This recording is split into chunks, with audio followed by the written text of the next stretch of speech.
Hello dear students, welcome back to the video lecture series. Dear students, we are discussing the main group elements from CHI 130 paper, and in last lecture we have completed the carbon group elements. When you see or when you go through the syllabus, you will find out that the study of main group elements which is included in your syllabus is like a UG study. Okay, means what are the different elements, name the different elements which present in that group, then what are the electronic configuration, what is the group configuration, then what is inert pair effect, then what are the different types of compounds found by these group elements, then what are the trends in the physical properties and the different periodic trends found in these groups. That is not included in the syllabus, okay, but specific topics have been selected and they are included in this study of main group elements. Okay, so today we are going to start here the nitrogen group elements. Okay, so this nitrogen group elements is the group number 15. Okay, so group number 15 is nitrogen group elements and it is consisting of nitrogen, phosphorus, then arsenic, then antimony and bismuth. Okay, these are the 5 elements present in this nitrogen group. Okay, and the first topic which is given is known as nitrogen activation. Okay, so nitrogen activation is the first topic in our nitrogen group elements. So what is meant by nitrogen activation, that we have to see here. First of all, let us see why we have to study this nitrogen activation, that is introductory part related to this nitrogen activation. Okay, so we know that this nitrogen molecule is existing as a N2 molecule. Okay, N2, nitrogen is existing in the atmosphere, it is dinitrogen molecule, diatomic nitrogen, N2. Okay, and the structure is N triple bond N, structure is N triple bond N. Okay, and this N2 molecule, that is dinitrogen molecule, is very unreactive. It is very unreactive, or we can say that it is inert gas.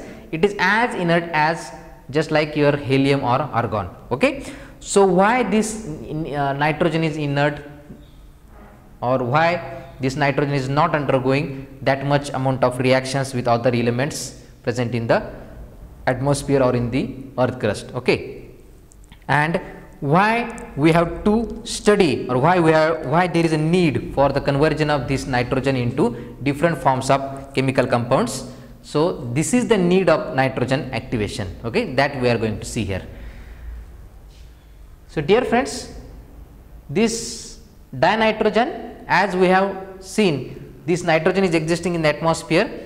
This atmosphere is consisting of a mixture of gases, and the major proportion of this atmosphere is consisting of 78 to 79% of this atmosphere is consisting of nitrogen gas. Okay, out of 100, about 78 to 79% is consisting of this nitrogen gas, and this nitrogen gas is inert in nature. Okay, so only due to this inert nature, no oxidizing or reducing agent is capable of converting this inert dinitrogen gas into a other forms of compounds of this nitrogen. Okay, because the inertness can be seen only because the strength of N triple bond N, the strength of this N triple bond N is very high. Okay, only few strong reducing agents are able to reduce this dinitrogen gas. Okay, for example, lithium, this lithium metal is able to donate its electrons to this N2 molecule. Okay, lithium metal is able to donate its electron to N2. So okay, so this reduction process can be possible, and it is giving rise to a trilithium nitride. It is forming a trilithium nitride. Though this compound is forming, but the rate of this reaction or the speed of this reaction is very slow. Okay, so that's why we should think about why or what are the different reasons for the inertness of this N2, or what are the different factors which are responsible for the slowness of this reaction. Okay, so dear students, these are the factors for slowness of this reaction. Okay, so the first one is the activation energy to break this N triple bond N. Okay, so the bond order of this N2 molecule is 3. Bond order is nothing but a number of bonds present in the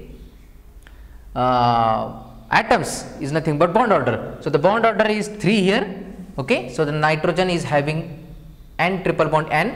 So the high activation energy is required to break this N triple bond N. Okay, so that's why the process of transfer of electrons from lithium metal to nitrogen atom is very slow. Okay, because we know that the graph is like this. This is energy of activation and this is the reaction progress. Okay, and very large amount of activation energy is required. Okay, to break this N triple bond N. So that's why this process is a slow process. Then the second factor is the gap between HOMO and LUMO.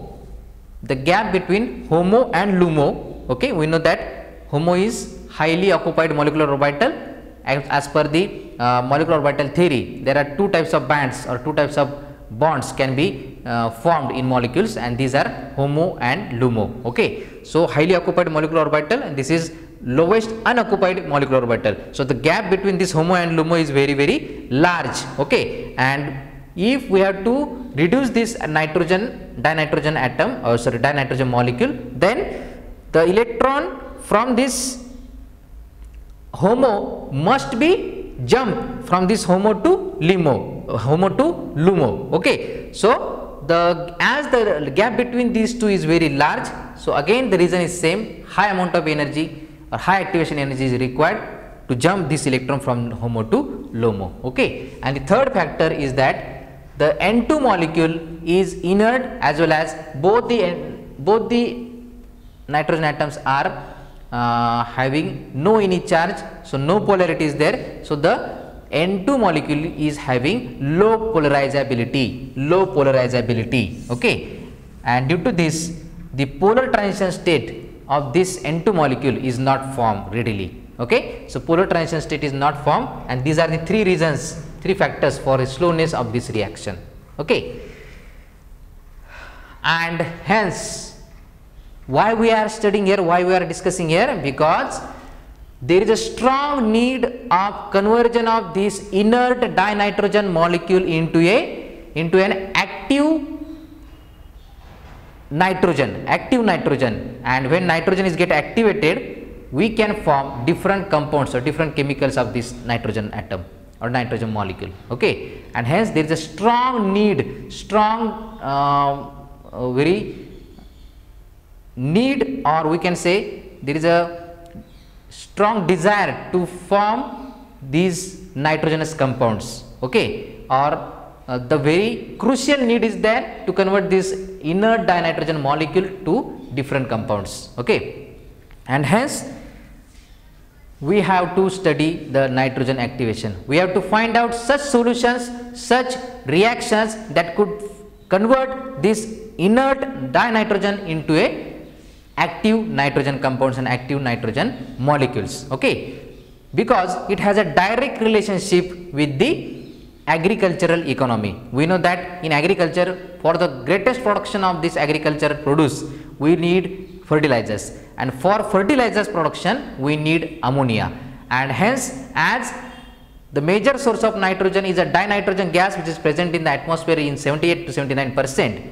If we are unable to convert this dinitrogen gas into ammonia, then there will be a direct relationship between the economy of agricultural economy and the economy of the this country or world. Okay, so that's why major challenge is that we have to convert this inert, I am emphasizing, I am focusing again and again that the N2 is inert, and we have to consider, we have to think, we have to take a challenge that how to convert this N2 dinitrogen inert N2 or inactive N2 into a active nitrogenous compounds. Okay, so this is the challenge, and that challenge can be solved, or that can be accepted for the conversion of this N2 into different compounds. Okay, now consider the definition of nitrogen activation, and in this case the catalytic reduction, the definition is like that: the catalytic reduction of N2, that is dinitrogen, to ammonia NH3 molecule under mild conditions, okay, so the conditions must be mild. Okay, so that we have to convert this N2 molecule into ammonia molecule. Okay, and this process is nothing but, or this process, or this method, or this action, or this phenomenon is known as nitrogen activation. Okay, so my dear friends, what is nitrogen activation? No, first of all you should keep in mind that nitrogen is inactive, or it is inert as your inert gases such as helium or argon. Okay, so for the production of ammonia, we need ammonia for the chemical production of chemical fertilizers, and for the production of ammonia we have to convert this inactive nitrogen into active nitrogen. Okay, and this can be done, this should be done under mild conditions. Okay, and this is the definition of nitrogen activation, that is catalytic conversion or catalytic reduction of N2 to ammonia, that is NH3 molecule, under mild conditions. Okay, is one of the greatest challenge in chemistry, or you can say organometallic chemistry. Okay, so that's why this can be accepted, and this challenge or this phenomenon is known as conversion of this into this. This phenomenon is known as nitrogen activation. Okay, so nitrogen activation, the solution for this challenge, or what is the process from which we can convert this N2 to ammonia, there are three solutions for this challenge. The first one is Haber's process. So dear students, we are familiar with Haber's process. In last year we have considered in industrial chemistry paper, we have seen the Haber's process in detail. What is Haber's process? The N2 gas, that is dinitrogen gas, when reacts with 3 moles of H2 gas, that is hydrogen. Okay, when N2 and H2 are heated strongly under high temperature and high pressure conditions, okay, and when these gases are or they are passed over finely divided iron, when these gases are in proper proportion, they are passed over the finely divided iron as a catalyst. Okay, the resulting product or resulting molecule is a ammonia gas. And this is nothing but a Haber's process, that is catalytic conversion of N2 into ammonia with the help of hydrogen gas and a high temperature, high pressure and iron as a catalyst. This process is known as a Haber's process. Okay, so with the help of this Haber's process we can activate this nitrogen. Okay, so this inactive nitrogen is get converted into an active form, that is ammonia is one of the active form of that nitrogen. Okay, so this is the Haber's process, and when this ammonia is get produced, that can be used for the different for the production of different chemical fertilizers such as ammonium sulfate, then urea, then different nitrogenous fertilizers, etc. Then second solution is done by nature itself. Okay, and the answer is nitrogen fixation. So those students which are having biology or botany or zoology in their UG, at their UG level, okay, they are well known about this nitrogen fixation. So what is this nitrogen fixation? Actually we know that nitrogen is inactive in nature, and this inactive nitrogen molecule, that is N2 molecule, is get converted into NH4 plus, is get converted into a active ammonium ions, that is NH4 plus ions, with the help of nitrogenase enzyme, and this is possible in the root nodules. This process is done by bacteria. Which are found on the root nodules of which are found on the root nodules of leguminous plants, which are found on the root nodules of leguminous plants. Okay, so we know that leguminous plants means those which have nodules at their roots. Okay, so if this is the plants, okay, so if this is the plants and if this is the, these are the roots. Okay, so at these roots the nodules are present at these roots. On the surface of these roots the nodules are present. Okay, just like your circular nodules. Okay, and in these root nodules nitrogen fixing bacteria are present. Nitrogen fixing bacteria, that is N2 fixing bacteria, are present in these root nodules, and these root nodules having these bacteria converts or they fixes atmospheric nitrogen. They fixes atmospheric nitrogen to NH4 plus with the help of an enzyme, nitrogenase enzyme. Okay, and when study have been put, research have been done on these root nodules, fixing root nodules, that is bacteria fixing atmospheric nitrogen, then it is found that this nitrogenase enzyme is having active sites consist of iron and molybdenum atom. Okay, so here is also iron is responsible for this catalytic conversion. Here is also in Haber's process also iron is responsible for this catalytic conversion. Okay, and the third important solution or resolution for this challenging work of converting inactive nitrogen to active nitrogen is the preparation of N2 coordinated metal complexes. We know that what are metal complexes? When metal cation is get coordinated, is get bonded by the different types of ligands, the resulting molecule is called as a coordinate compound or a ligand, coordinate compound or a complex. So we have a challenge that we should take that inactive nitrogen in the coordinated form to the metal ion. Okay, so this can be done. The one example is shown in this case here. So ruthenium 2. So ruthenium 2 catalysis is ruthenium 2 complex is here.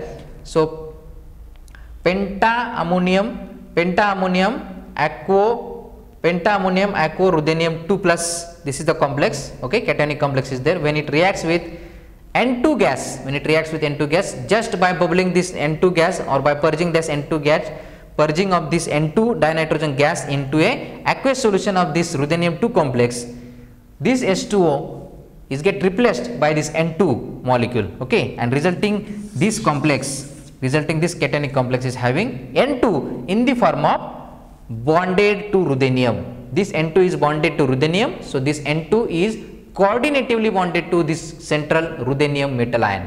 Okay, so this is one of the phenomenon by which we can convert this inactive nitrogen to active nitrogen form. Okay, so this is the concept of nitrogen activation. It is very simple. Okay, so see this video 2 to 3 times, then and then you will understand the concept of nitrogen activation. It is very simple. Okay, thanks for watching this video. Have a nice day.